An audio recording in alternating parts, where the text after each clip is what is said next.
Livro A Oração, de Santo Afonso de Ligório. Capítulo 3. As condições da oração. Por quem e o que devemos pedir? Ponto 1. As condições da oração.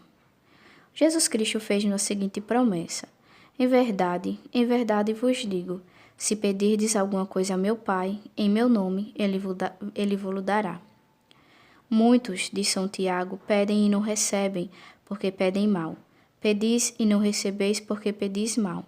São Basílio, explicando as palavras do apóstolo, diz: pedes e não recebes, porque tua oração foi mal feita ou sem fé, sem devoção ou desejo, ou porque pedirdes coisas que não se referia à tua salvação eterna, ou pedirdes sem perseverança. Por isso, Santo Tomás reduz a 4 as condições requeridas na oração para que obtenham o seu fruto, isto é, que o homem peça para si coisas necessárias à salvação, com devoção e com perseverança. Ponto 2. A primeira condição da oração é que rezemos por nós mesmos. Pois o doutor Angélico julga que ninguém pode impetrar para outros, como mérito de justiça, a vida eterna e, por conseguinte, também as graças necessárias para a salvação deles, porque a promessa, diz ele, foi feita não para os que rezam para outros, mas os que rezam para si mesmos. Dar-se-vos-á. Não obstante, há muitos doutores que afirmam o contrário, apoiados na autoridade de São Basílio, que ensina a ter a oração infalivelmente o seu efeito, ainda que se reze pelos outros, contando que esses não oponham uma resistência positiva. Estes escritores se baseiam sobre textos das Sagradas Escrituras. Orai uns pelos outros para serdes salvos, porquanto muito vale a oração perseverante do justo. Rezai pelos que vos perseguem e caluniam. O melhor texto é de São João. Se alguém vir seu irmão cometer um pecado, que não é de morte, peça e será concedida a vida àquele cujo pecado não é de morte. As palavras, cujo pecado não é de morte, Santo Agostinho, Beda, Ambrósio e outros explicam que se devem entender do pecador que não quer viver obstinado até a morte, pois para tal pecador seria necessário uma graça muito extraordinária. Quanto aos outros pecadores, que não atingiram um grau tão alto de maldade, se alguém rezar por eles, promete-lhe o apóstolo a conversão deles. Peça e será dada a vida ao pecador. Ponto 3. As orações pelos outros, mormente pelos pecadores, são muito agradáveis a Deus. Não se duvida, entretanto, que as orações que fazemos pelos outros, mormente pelos pecadores, sejam muito agradáveis a Deus. O Senhor queixa-se de seus servos, que não rezam pelos pecadores. Um dia, lamentava-se Nosso Senhor a Santa Maria Madalena de Pazzi, a quem disse: vede, minha filha, como caem os cristãos nas mãos do demônio. Se os meus escolhidos não os livrassem por suas orações, seriam tragados por ele. De um modo todo especial, porém, Nosso Senhor deseja e exige isso dos sacerdotes religiosos. Por isso, dizia muitas vezes a santa às suas religiosas: irmãs, Deus nos separou do mundo, não somente para fazermos bem a nós mesmas, mas também para procurarmos aplacar sua ira contra os pecadores. Falou-lhe uma vez o Senhor: eu vos dei, a vós, esposas escolhidas, a cidade de refúgio, isto é, a paixão de Cristo, para que tenhais onde recorrer, para ajudar minhas criaturas. Por isso recorrei a ela, e ali oferecerei auxílio às minhas criaturas que perecem. Sacrificai mesmo a vossa vida por elas. Pelo que a santa, inflamada de tanto zelo, oferecia a Deus 50 vezes por dia o sangue do Redentor pelos pecadores, e se consumia em desejos por sua conversão, dizendo: que pena, Senhor! Como sinto ver que posso ajudar as tuas criaturas com o sacrifício de minha vida e contudo não poder realizá-lo. Ela, em todos os exercícios de piedade, recomendava os pecadores a Deus, e em sua vida se conta que não passava 1 hora do dia em que não pedisse por eles. Frequentemente levantava-se à meia-noite e se dirigia à igreja, onde estava o Santíssimo Sacramento, para rezar pelos pecadores. Apesar de tudo isso, foi encontrado uma vez a chorar, e, interrogado do motivo das lágrimas, respondeu: porque me parece que nada faço pela conversão dos pecadores. Chegou até se oferecer a padecer as penas do inferno pela conversão deles, contanto que lá não tivesse de odiar a Deus. Frequentes vezes conseguiu ser atormentada de graves dores e enfermidades pela salvação dos pecadores. Reza especialmente pelos sacerdotes, vendo que estes com a vida exemplar seriam causa da salvação de muitos e com a vida má levariam um grande número à ruína e à perdição. Pedia a Nosso Senhor que a castigasse pelas culpas deles e dizia: Senhor, fazei-me morrer tantas vezes e tornar a vida, até satisfazer por eles a vossa justiça. Em sua vida, conta-se que a santa, por suas orações, libertou de fato muitas almas das garras de Satanás. Ponto 4. Rezemos muito pela conversão dos pecadores. Quis propositadamente dizer alguma coisa mais particular sobre o zelo desta santa. Enfim, todas as almas que amam sinceramente a Deus não cessam de rezar pelos pobres pecadores. E como é possível que uma pessoa que ama a Deus, vendo o amor que tem às almas, e o que fez e sofreu por elas nosso Senhor Jesus Cristo, e o desejo que tem o Salvador, que rezemos pelos pecadores, como é possível, digo, ver indiferente tantas almas vivendo sem Deus, feitas escravas do inferno, e não se mover e se esforçar por pedir com insistência ao Senhor? Queria conceder luzes e energias a estes infelizes para saírem do estado em que se acham. É certo que Deus não prometeu atender-nos quando aqueles por quem rezamos se opõem à conversão. Entretanto, nosso Senhor, por bondade e atenção às orações de seus servos, dignou-se reconduzir ao caminho da salvação, mesmo os pecadores mais obcecados e obstinados. Por isso, recomendemos sempre a Deus os pobres pecadores ao celebrarmos a Santa Missa, na comunhão, na meditação e na visita ao Santíssimo Sacramento. Diz um ilustre escritor que, rezando pelos outros, seremos atendidos mais prontamente do que quando rezamos por nós mesmos. Disse isso de passagem. Examinemos as outras condições da oração segundo Santo Tomás. Ponto 5. A segunda condição. É que peçamos as graças necessárias à salvação, porque a promessa divina não foi dada para os bens temporais, que não são necessários à salvação da alma. De Santo Agostinho, explicando as palavras do Evangelho, em meu nome anteriormente citadas, que não se pede em nome do Salvador o que é contrário aos interesses de nossa salvação. Ponto 6. Motivos por que Deus muitas vezes parece não nos atender. Às vezes pedimos algumas graças temporais e Deus não nos atende, mas não nos atende porque nos ama, diz o mesmo doutor, e quer usar de misericórdia para conosco. Quem pede a Deus humilde e confiadamente coisas necessárias para esta vida, ora é ouvido por misericórdia e ora não é atendido por misericórdia. Pois o que o doente tem necessidade, melhor sabe o médico do que o doente. O médico que se interessa pelo doente nunca permitirá coisas que lhe possam fazer mal. Quantos, se fossem pobres ou doentes, não cometeriam os pecados que cometem sendo ricos e sadios? Por isso o Senhor nega a alguns que lhe pedem a saúde do corpo ou os bens da fortuna, porque os ama, vendo que isso lhes seria ocasião de perderem a sua graça, ou ao menos de se entibiarem na vida espiritual. Contudo, não queremos dizer com isso que seja uma falta de pedir a Deus as coisas necessárias à vida presente, contando que esteja em relação com a salvação eterna, como pediu o sábio: dai-me, Senhor, unicamente o que for necessário para viver. Não é uma falta, de Santo Tomás, ter um cuidado moderado por estas coisas, proibida desejar e procurar estes bens com principais e ter por eles um cuidado demasiado, como se formassem toda a nossa felicidade. Quando pedirmos a Deus bens temporais, devemos pedi-los com resignação e sob a condição de aproveitarem a alma. Se vemos que o Senhor não nos concede, tenhamos por certo que os nega pelo amor que nos tem e porque prevê que vão prejudicar a salvação de nossa alma. Ponto 7. Quando Deus não atende, é sempre para nosso próprio bem.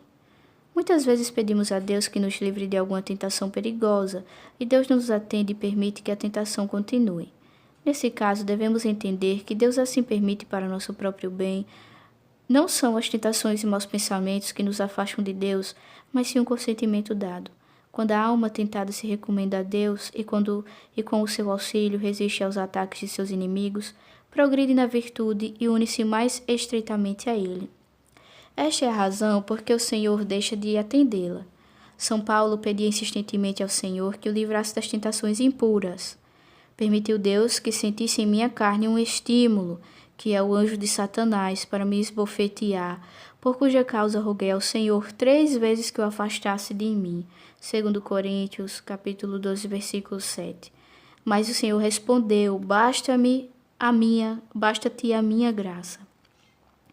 Devemos, pois, nas tentações, pedir a Deus com resignação, dizendo: Senhor, livrai-me deste tormento, se assim for conveniente para a minha salvação. Se não, dai-me ao menos o auxílio para resistir-lhe. Devemos lembrar aqui o que diz São Bernardo, que quando pedimos a Deus alguma graça, Ele nos dá a graça pedida ou outra melhor. Deus muitas vezes nos deixa sofrer por meio da tempestade, a fim de provar a nossa fidelidade e para o nosso maior proveito. Parece então surdo às nossas orações. Não, estejamos seguros de que Deus nos ouve e nos ajuda ocultamente, dando-nos forças para resistirmos aos assaltos dos inimigos. Isto Ele nos assegura por boca do salmista: Na tribulação me invocaste e te livrarei. Eu te ouvi no escondido da tempestade, provei-te junto à água da contradição. Ponto 8. Condições dadas por Santo Tomás. Finalmente, eis as outras condições que Santo Tomás exige para a oração: que se reze com devoção e perseverança. Com devoção quer dizer com humildade e confiança. Com perseverança quer dizer sem deixar de rezar até a morte. Destas condições, pois, da humildade, confiança e perseverança, que são as mais necessárias à oração, importa falar de cada uma distintamente. A humildade com que se deve rezar.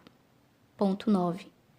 Deus ouve a oração dos humildes e repele a dos orgulhosos. O Senhor atende às orações de seus servos, mas dos servos humildes. O Senhor atendeu à oração dos humildes. Salmo 101, versículo 18. Onde falta humildade, Deus não atende, pelo contrário, repele as orações dos soberbos. Deus resiste aos soberbos e dá a sua graça aos humildes. Deus não ouve as orações de soberbos que confiam na própria força e por isso abandona-os à sua miséria. Em tal estado, privados do auxílio divino, perder-se-ão certamente. Chorava Davi, antes de ser humilhado: pequei.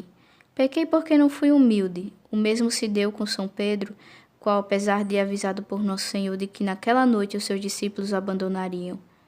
A todos vós serei eu nesta noite ocasião de escândalo. Em vez de reconhecer sua fraqueza e pedir forças ao Senhor para não lhe ser infiel, confiando demasiadamente em si mesmo, disse que ainda todos os outros o abandonassem, ele nunca o abandonaria. Ainda que todos se escandalizem a teu respeito, eu nunca me escandalizarei. São Mateus capítulo 26, versículo 33. E não obstante o Redentor lhe predizer, de novo e em particular, que naquela noite antes que o galo cantasse, o negaria 3 vezes. Confiando em seu valor, gabou-se dizendo: ainda que seja necessário morrer, eu contigo não te negarei. Mas apontando como discípulo de Jesus Cristo, negou-o por 3 vezes, com juramento, afirmando não conhecê-lo. Juro que não conheço tal homem. São Mateus capítulo 26, versículo 72. Se Pedro houvesse se humilhado e pedisse ao Senhor a graça da constância, não o teria negado. Ponto 10. Sem a graça nada podemos fazer de meritório. Devemos todos imaginar que estamos sobre as alturas de um monte, suspensos sobre o abismo de todos os pecados e sustentados apenas pelo fio da oração.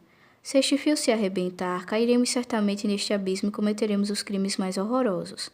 Se Deus não me tivesse ajudado, já teria caído no inferno. Salmo 93, versículo 17. Assim falava o salmista e assim deve dizer cada um de nós. O mesmo queria dizer São Francisco de Assis quando dizia ser ele o maior pecador do mundo. Mas, meu padre, disse-lhe o companheiro, não é verdade o que dizeis. Existem muitos no mundo que são piores do que vós. É verdade, meu irmão, respondeu o santo, porque se Deus não tivesse sobre mim sua mão protetora, eu cairia em todos os pecados. Ponto 11. Trabalha em vão aquele que trabalha sem Deus. É um dogma de fé que sem a graça de Deus não podemos fazer obra meritória alguma, nem tampouco ter um bom pensamento. Sem a graça, de Santo Agostinho, não podem os homens fazer bem algum, quer por pensamentos, quer por palavras ou obras. Como os olhos não podem ver sem luz, assim o homem não pode fazer o bem sem a graça, diz o santo. E antes, disse o apóstolo, não que sejamos capazes nós mesmos de ter algum pensamento como o de nós mesmos, mas a nossa capacidade vem de Deus. E ainda antes do apóstolo, disse Davi, se o Senhor não edificar a casa, em vão trabalharão os que procuram construí-la.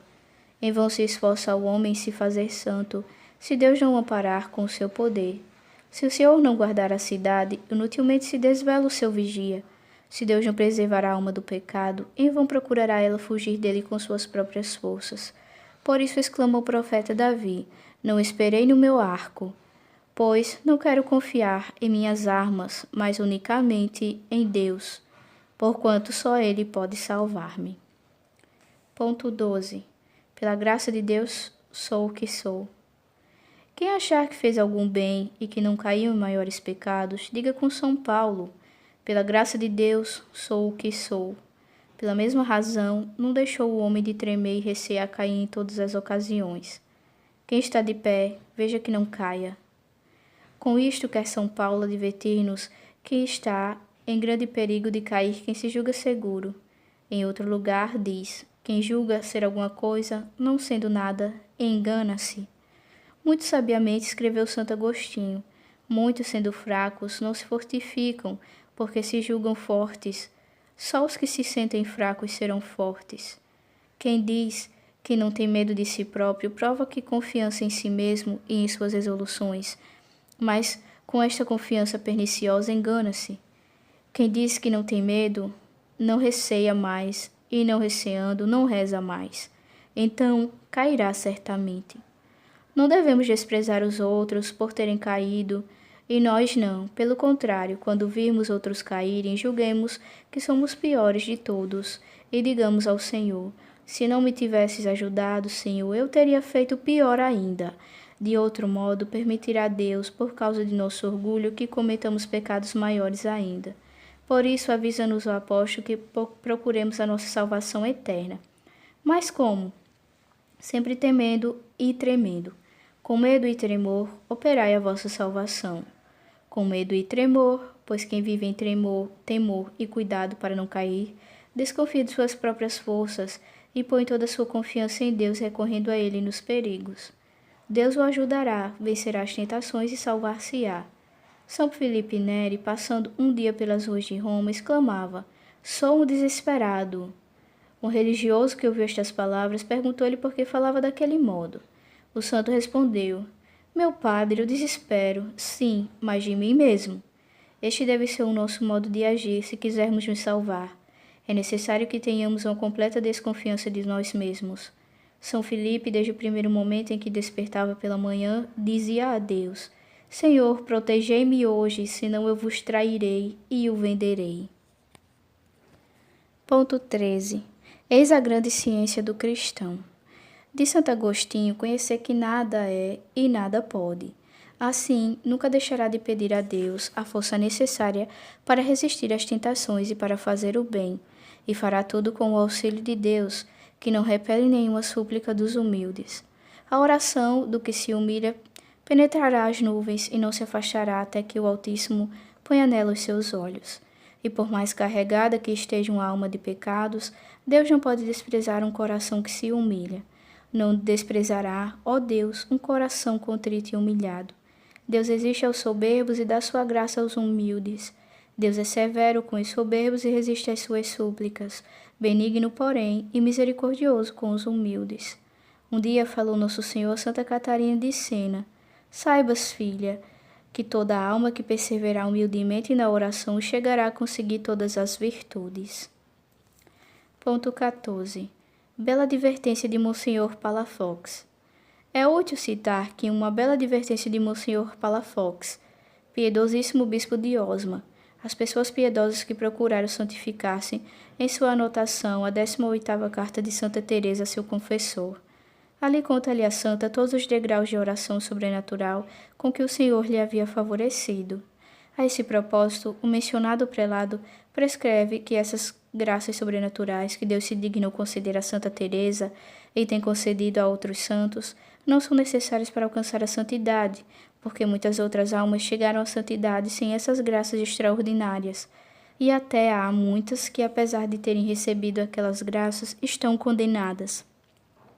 Portanto, de ser coisa supérflua e presunçosa, desejar e pedir tais dons sobrenaturais, quando o verdadeiro e único caminho para a santidade é o exercício de todas as virtudes, especialmente do amor de Deus, e a isto se chega por meio da oração e pela correspondência às luzes aos auxílios de Deus, o qual outra coisa não quer senão a nossa santificação. Esta é a vontade de Deus, a vossa santificação.